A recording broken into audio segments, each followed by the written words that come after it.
یہ آدمی سوچ کر عمل کرے، یا یہ سمجھے کہ ایمان یہ ہے کہ جس طرح صحابہ کرام کے لیے مختلف راستوں سے ظاہر کے خلاف ان کو رزق اور مال مل گیا، ہمیں جب ملنے لگے تو سمجھ لو کہ اب ایمان بن گیا۔ ہائے توبہ توبہ، کیسی گھٹیا بات! اللہ اکبر! اگر کسی ایک مومن کو ساری دنیا کی حکومت دے دی جاوے تب بھی ایمان سے یہ مطلوب نہیں ہے، تب بھی ایمان سے، چاہے اللہ تعالی راضی ہو کر دیں، تب بھی ایمان سے یہ مطلوب نہیں ہے۔ اس لیے کہ ایک چیز مقصود ہے، ایک چیز موعود ہے۔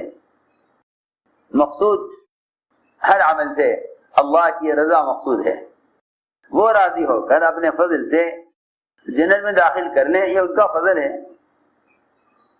ورنہ میرا عمل جنت کے لیے نہیں ہے، میرا عمل تو اللہ کی رضا کے لیے ہے۔ مجھے یقین ہے کہ اللہ راضی ہو جائیں گے تو وہ اپنے فضل سے جنت میں داخل کر لیں گے، اور ہمیں کہاں حق ہے کہ ہم یہ کہیں کہ ہاں ہم جنت میں چلے جائیں گے اپنے عمل سے۔ حضور اکرم صلی اللہ علیہ وسلم نے حضرت عائشہ سے فرمایا، اے عائشہ، جنت میں کوئی اپنے عمل سے داخل نہیں ہوگا، جنت میں کوئی اپنے عمل سے داخل نہیں ہوگا۔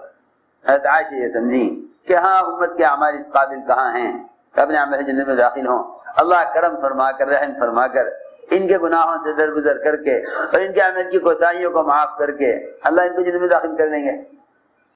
عوام کے لیے بات ہوگی، لیکن آپ صلی اللہ علیہ وسلم تو بہرحال آپ کے اعمال تو واقعی اتنے اونچے ہیں کہ آپ تو اپنے عمل سے جائیں گے جنت میں۔ تو عائشہ نے جواب میں عرض کیا کہ کیا کوئی بھی اپنے عمل سے نہیں جائے گا جنت میں؟ فرمایا، عائشہ، کوئی اپنے عمل سے جنت میں نہیں جائے گا، اور آپ فرمایا، عائشہ، میں بھی جنت میں اپنے عمل سے نہیں جاؤں گا۔ تو اب کون رہ گیا؟ آپ نے روایت میں فرمایا، اے عائشہ، میں بھی جنت میں اپنے عمل سے نہیں جاؤں گا، الا یتغمدنی اللہ بغفرانی، اللہ ہی اگر مجھے اپنی رحمت و مغفرت میں ڈھانپ لیں تو اللہ کے فضل سے جنت میں جا سکتا ہوں۔ میں نے عرض کی ایک بات کہ صحابہ کرام کی غیبی مدد کے واقعات کو سنتے سنتے کہیں ہم یہ نہ سمجھیں کہ ایمان کا مطلب یہ ہے کہ مومن کے ساتھ دنیا میں ظاہر کے خلاف ہو۔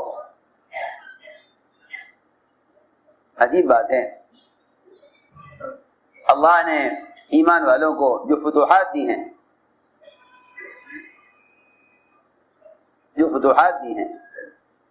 اور جو مال اللہ نے صحابہ کو راضی ہو کر دیا ہے، صحابہ کرام اس مال سے بھی راضی نہیں تھے۔ ہم تو اللہ کی ناراضگی کے راستوں سے مال کما کر خوش ہیں، وہ اللہ کی رضا سے ملنے والے مال سے بھی خوش نہیں تھے۔ عمر رضی اللہ تعالیٰ عنہ نے بوری بھر کر درہموں کی بھیجی حضرت عائشہ کے پاس۔ حضرت عائشہ نے کہلوایا کہ عورت کو کیا معلوم کس گھر کے کیا حالات ہیں، آپ نے مال کی تقسیم عورت کے ذمہ کیوں کی ہے؟ نہ میرے پاس کوئی ایسا مرد ہے کہ کے ذریعے میں یہ مال تقسیم کراؤں، اور میں عورت ذات میں مال کس طرح لے کر پھروں گی، سب کو کیسے تقسیم کروں گی؟ حضرت عمر نے کہلوایا کہ نہیں، جاؤ کہو مومنین سے کہ یہ مال آپ کے لیے ہے، صرف آپ کے لیے ہدیہ ہے، اور یہ تقسیم کے لیے میں نے آپ کو نہیں دیا۔ حضرت عائشہ نے دعا فرمائی، اے اللہ، عمر کے پاس مال آنے لگا ہے، تو اگلے سال کا مال آنے سے پہلے مجھے دنیا سے اٹھا لے۔ یہ حضرت عائشہ نے دعا کی۔ اللہ کی شان، یہی دعا حضرت زینب نے کی، حضرت زینب کی دعا قبول ہو گئی، ان کی وفات ہو گئی۔ یعنی جو مال اللہ تعالیٰ نے فقر و فاقہ، تنگی اور حکم کو پورا کرنے پر دیا، اس مال سے بھی صحابہ خوش نہیں تھے، کیا مرد کیا عورتیں۔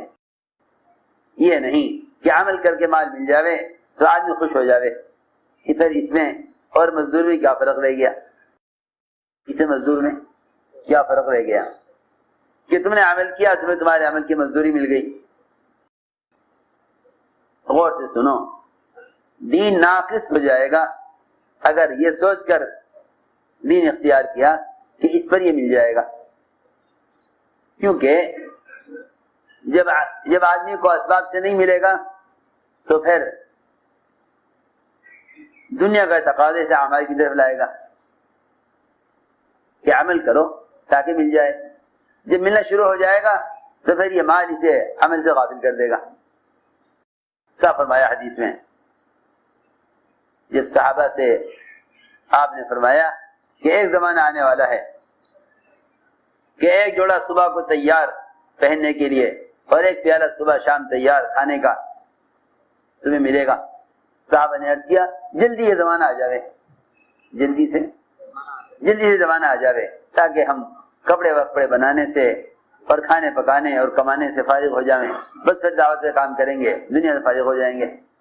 آج کل بھی ہمارے کام کرنے والے سوچتے ہیں پہلے ایسے اسباب بنا لوں کوشش کر کے جو اسباب مجھے اللہ کی دی کی محنت کے لیے فارغ کر دیں.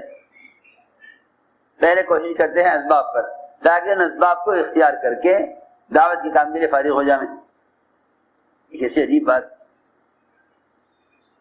حالانکہ ایک عمل دوسرے عمل کی برکت دکھلاتا ہے. یہاں یہ سوچتے ہیں کہ اسباب پہلے اختیار کر لیں تاکہ یہ اسباب ہمیں دنیا کے تقاضوں سے فارغ کر دیں. حالانکہ اسباب کو مشغول کرنے کے لیے ہیں نہ کہ فارغ کرنے کے لیے. اسباب تو اس لیے ہیں مشغول کرنے کے لیے نہ کہ فارغ کرنے کے لیے. صحابہ یہ سمجھے کہ جب اتنی سہولت ہو جائے گی, جب اتنی ایسی آمدنی ہو جائے گی کہ ایک پیالہ صبح کو کھانے کا شام کو, ایک جوڑا صبح کو بدلیں گے ایک شام کو, بس اتنی مال کی فراوانی میں پھر تو ہم دعوت کا کام کھل کر کریں گے. جب صحابہ نے اس زمانے کے آنے کا تقاضا کیا تو آپ نے فرمایا نہیں, ہرگز مت سوچو. تم آج اس فقر کے زمانے میں جو کام کر رہے ہو, تم آج اس فقر کے زمانے میں جو کام کر رہے ہو وہ اس دن کے مالداری کے زمانے سے بہت بہتر ہے. کیونکہ مال تمہیں اللہ کی یاد سے اور اس کے دن کے تقاضے سے تمہیں غافل کر دے گا. میں عرض کر رہا تھا کہ جو مال اللہ نے صحابہ کو راضی ہو کر دیا ہے وہ اس سے بھی راضی نہیں تھے, وہ اس سے بھی راضی نہیں تھے, وہ اس سے بھی راضی نہیں تھے جو مال اللہ کو راضی ہو کر دیا ہے. تو دونوں نے دعا کی, حضرت عائشہ نے بھی حضرت زینب نے بھی. حضرت زینب کی دعا قبول ہو گئی. اگلے سال حضرت عمر کے پاس مال آنے سے پہلے ان کی وفات ہو گئی. حضرت عائشہ کی دعا قبول نہ ہوئی, حضرت عائشہ کی دعا قبول نہ ہوئی کہ اے اللہ اگلے سال عمر کے پاس مال آنے سے پہلے مجھے دنیا سے اٹھا لے. یہاں حال یہ ہے کہ لوگ جینے کی تمنا کرتے ہیں مال کے لیے, لوگ جینے کی تمنا کرتے ہیں مال کے لیے. وہاں حال یہ ہے کہ لوگ مرنے کی تمنا کرتے تھے مال کی وجہ سے, مرنے کی تمنا کرتے تھے مال کی وجہ سے. یہاں جینے کی تمنا ہے مال کی وجہ سے. میں نے عرض کیا کہ استقامت کیا ہے؟ استقامت کہتے ہیں پورے دین پر چلنے کو. استقامت کہتے ہیں پورے دین پر چلنے کو. کیونکہ قرآن میں اللہ تعالی نے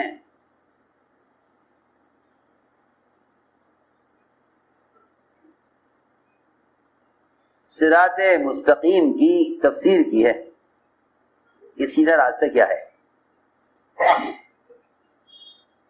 سیدھا راستہ کیا ہے. صراط مستقیم کی تفسیر کی ہے اور فرمایا وَأَنِ اعْبُدُونِي هَذَا صِرَاطٌ مُسْتَقِيمٌ. کہ صراط مستقیم استقامت کا راستہ یہ ہے کہ تم میری عبادت کرو,